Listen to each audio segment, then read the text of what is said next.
কেমন ছিল আমাদের নবীজির ব্যবহারের জিনিসপত্র, যেগুলো আল্লাহ এখনো পর্যন্ত হাজারো বছর ধরে অটুট রেখেছেন।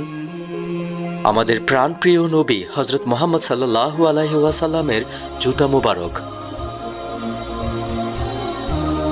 আমাদের কলিজার নবী হজরত মুহাম্মদ সাল্লাল্লাহু আলাইহি ওয়াসাল্লামের দাড়ি মুবারক,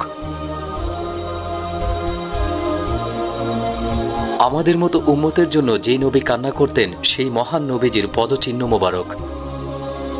মহান আল্লাহ তাআলার বন্ধু আমাদের নবীজির পবিত্র চুল মোবারক, আমাদের নবীজির পবিত্র পাগড়ি মোবারক,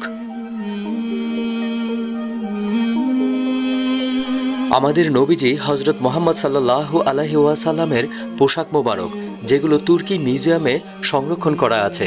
আল্লাহ আমাদের সবাইকে সেগুলো নিজ চোখে দেখার তৌফিক দান করুন, আমিন।